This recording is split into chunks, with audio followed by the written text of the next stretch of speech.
One morning at work, like any other in the studio, my friend and colleague Marco Madrigal arrives, and I tell him, let's work on a concept album. I have an idea. You see, for many years, I had a series of recurring dreams, all apocalyptic, with no major connection or individual meaning, but they were all something monstrous that ended badly.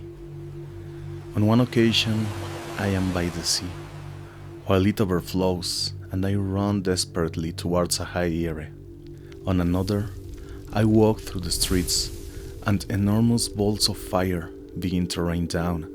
From the roof of my house, I see the city destroyed by lightning, or invaded by alien ships, or the earth stops its rotation and everything is thrown into space.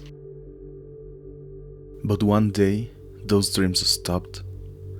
After the last one, in which I was with my loved ones on the roof of my house overlooking the city, and each and every one of the previous calamities began to happen, and I was narrating to them what was going to happen. I told them that I had already seen it coming. In the end, everything began to turn dark around us. Then I told them that the last thing had already happened. And from then on, I didn't know what would happen next. But we had to lock ourselves in my room, not even look outside, and just sleep, hoping that the morning would bring something new. We fell asleep, and the next morning, I woken up by the birds singing.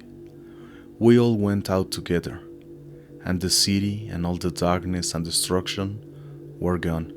Everything was green, sunny, full of life. For many years, I had thought about doing something with those dreams, writing a book, a movie script, a series, but I never ended up deciding on anything. However, last night I had a dream that gave shape to the whole idea. I was walking across a bridge, next to a huge building under construction, when a huge earthquake started. I was running, trying to escape the rubble, amidst a lot of chaos and noise, when suddenly everything went silent and an eerie calm. Everything around me was an enormous cloud of dust, and coming from nowhere and all at once, a spectral voice that repeated over and over again, "The way back is silent.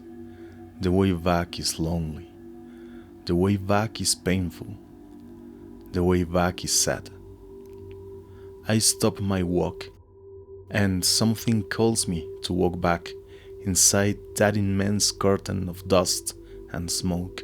Hundreds, maybe thousands of shadows walk towards me.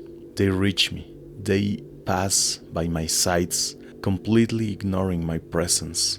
They all look beaten with blood, with torn skin, and some faces disfigured according to what I can identify among the shadows. Suddenly, I understand clearly. All of them are the dead because of the catastrophe, and that way back is nothing other than death. The way back to the source, to heaven, to the afterlife. Marco, still surprised, says to me, "And how does it all fit together?" "Easy," I say. Each of my old dreams metaphorically represents one of the many aspects that often overwhelm humanity: pain, fear, depression, anxiety, expectations, idolatry, and the voices of society and the media that confuse and misinform more than they inform and guide. We have a young girl, the protagonist of the story, who suffers from all of this at the same time, representing all of humanity overwhelmed by all these problems.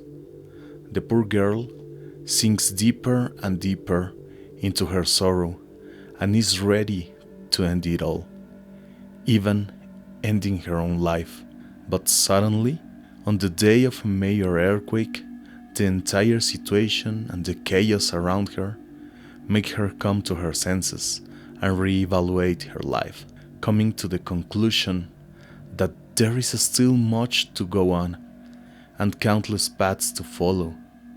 There is always the promise of a new day. Excellent, let's do it, he tells me. Here's a curious detail. Marco and I met after the 2017 earthquake in Mexico City. We each went to help out at a collection center, and through conversation, we discovered our passion for music. I had a recording studio with some friends, and we invited him to work with us. That's why we decided to dedicate this album specifically to the victims of the 2017 earthquake. In a way, our paths connected and gave meaning to what had previously been just loose, formless ideas. The album was to be titled El Camino de Regreso, The Way Back, despite being written entirely in English, except for a fragment of a song full of meaning for our tribute. The genres were to be rock, metal, progressive and symphonic, uniting our enormous passion and affinity for those genres. We worked together on the entire album, not as a band, but as a studio project, which a few years later I would decide to call Caos Ederra, Beautiful Chaos, in Basque, as it exactly reflects the nature of those combined genres.